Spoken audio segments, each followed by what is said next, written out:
just a quick review of the book, Visual Training for Tennis. This is the fourth edition I'll be talking about. Basically, the book's divided up into a whopping 53 chapters, so that's a lot.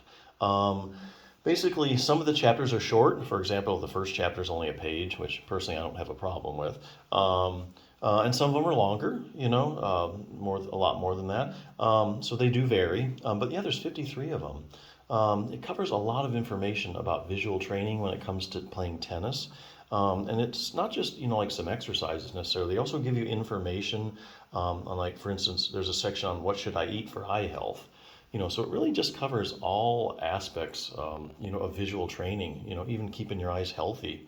I guess in a nutshell, if I was to say, characterize it, I think the book kind of gives the reader, I think, over 100 ways to improve their eye skills. And it does this with tips and tricks and drills and exercises. So that way you'll have greater visual acuity and accuracy to hit the ball more cleanly, and also hit the ball more accurately to where you want to place your shot. So yeah, I think if you're looking for some tips and tricks to master the visual game of tennis, I think this is a good book. There aren't many good books like this. This is kind of a very unique one. I thought was pretty interesting. Not really that many good books for tennis players, I don't think. Now, if you play a lot of tennis and you have shoulder issues, one other book I can recommend is a rotator cuff. That's also a big problem when you play tennis. If you do have a rotator cuff problem that's keeping you from playing tennis, the 6-Minute Torn Rotator Cuff Solution for seniors, you can kind of forget the for seniors because anybody can benefit from this book, would be a good book to kind of keep you back in the game, or make your rotator cuff stronger, which is also, I think, going to improve your tennis game.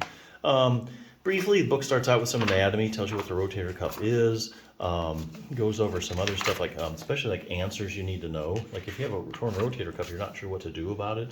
What are the symptoms of a rotator cuff tear? Are there any arm maneuvers that might indicate you have a tear? Where does it tear at exactly? Are there different kinds of tears? A lot of good pictures. I have a rotator cuff tear and I'm in a lot of pain. I need surgery, right? Well, not necessarily. The size of your tear doesn't necessarily correlate to how bad you're going to hurt. So pain levels don't always correlate, to how bad your tear is. This goes through all the studies that basically prove that. Each one of these boxes is a study. Book is very evidence-based. What will happen if I just leave my rotator cuff tear alone?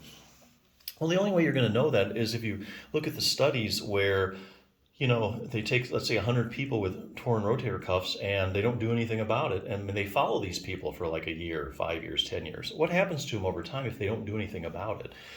So this book has actually done that. They went through all those studies and given you all the results in these clean little boxes here. So you'll know what happens. Hey, what if I just leave it alone? How does exercise compare to surgery when it comes to treating a torn rotator cuff? Well, like the book says, the only way you're going to know that is if you look at the randomized controlled trials.